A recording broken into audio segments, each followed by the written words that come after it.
So you're probably wondering, how did van life raise my testosterone levels? Well, it did, surprisingly enough. I'd never guess that my free will of going voluntarily homeless would boost my testosterone. And this is exactly why. Reason number one, I got more time to sleep. The majority of a man's daily testosterone release occurs during sleep, with levels peaking in the morning and gradually declining throughout the day. And the longer you stay in REM sleep, the longer your body produces more testosterone while you sleep as a man. This study claims the importance of REM sleep and how testosterone is produced during REM. As someone who spends nights in the van, the comfort of having a designated spot to sleep every single night allows me to get my extra REMs for my sleeping without the interruption of having to drive home and waste all this time sitting in traffic. Think about this. You're constantly driving for work. You gotta drive really far every single day. On top of that, you got long hours too that you're working. That's all gonna lead to decreased energy, and it can start signaling signs of sleep deprivation. Whoa, sleep deprivation? Because I just figured out early signs of sleep deprivation include sleeping when you're not trying to, falling asleep too quickly, feeling the need to take naps, sleeping long hours on the weekends, feeling tired throughout the entire day. That's going to impact your testosterone level. How are you going to be hitting your REM cycle optimally? I live in my van, so I get the flexibility of sleeping whenever I need to. This is enhancing my sleep quality and quantity. Even long drives, I can always stop at a rest stop if I really have to. Even when I'm bouncing from a different job site, I can stop at a rest stop on the way. This might be a good alternative if you're in my situation where you gotta drive very long drives to work, and then you're also working overtime hours while you're trying to live a normal life. If that's your situation, then just travel where work takes you. Live in your car. I don't care if you get a little minivan. I probably should have did that over this big Chevy Express. But if you're not doing that, you're just losing sleep from driving home. So what's the point of even going home in the first place? Or just when you're camping in general.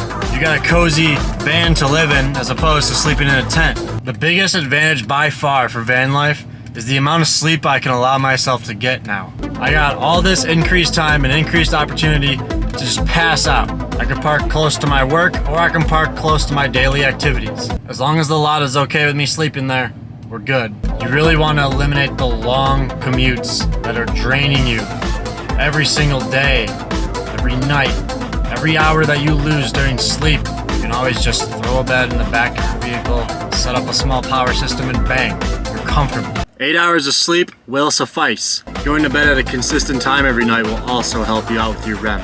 Reason number two why van life is helping me become a man, raising my testosterone. Friends and family that you might live with, they might not be chasing the same lifestyle as you. They're not interested in the whole bodybuilding thing. Testosterone, whatever, that sounds boring to me, I don't want to do it. That's fine. However, as a bodybuilder, it's a little bit difficult having to come home and seeing all those processed foods that you've been craving all day long that you promise yourself you're not going to eat.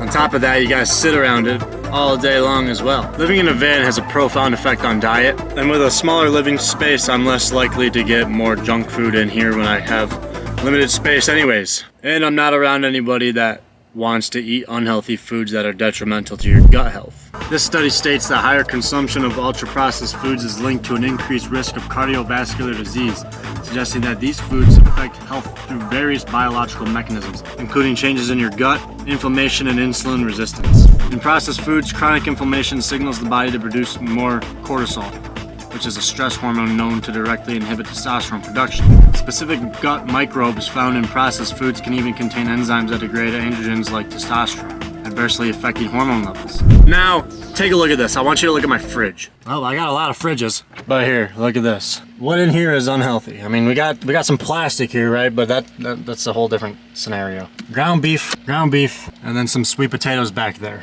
Let's see what we got in here. Let me just take this strap off, strap to the back of my van. Ah, look at that. More meal preps. Even down here in my fridge, when I let everything thaw out, take a look at it. Bang, everything's thawed out.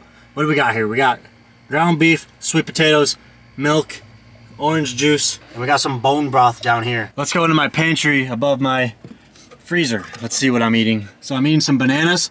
I got a battery that I've been eating. I got some cords. So I'd say that's around like 90% healthy. I'd say the bananas are questioning. But the batteries and the cord, absolutely fine. Number 3, of why living in a van boosted my testosterone. It will lower your cortisol. It really will. What the fuck's cortisol? I don't know. So I'll tell people about what I do. Like I live in my van. I do van life. I turn this van into a house. I'm in the works of it. It's in the process of being built still. You know what they tell me? They say, wow, that's really cool. I wish I could do that. Or they'd say, I'd love to do that one day. So the fact that most people would actually want to live in a van, it actually says a lot about your cortisol, right? I got running water. I got my sofa couch that will flip out to a bed. I got a 1-burner stove. I got a fan. All sorts of 120 volt power. USB porting slots, 120 volt slots. I got a heater, a toilet, and then a small amount of upper cabinets to keep me organized. This is something that some people wouldn't mind doing. Living in a mini house that's laid out to exactly how they need it to be. They got a house, they got a car, all in one. My van's not necessarily done. I got all the necessities I just showed you. I have yet to install an AC unit. As you can see, I am sweating balls right now. And then over here, it's just super messy, so I'm gonna build some cabinets, right? So I'm not even done yet with the builds, but I'm still living very comfortably in this van.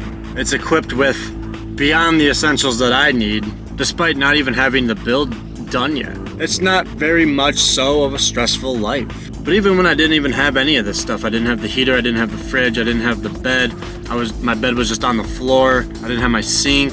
Even then when I was sleeping in the van, I was still less stressful. I wasn't driving so far all day to work, and I wasn't driving that far to get home either. I was still sleeping right in my van.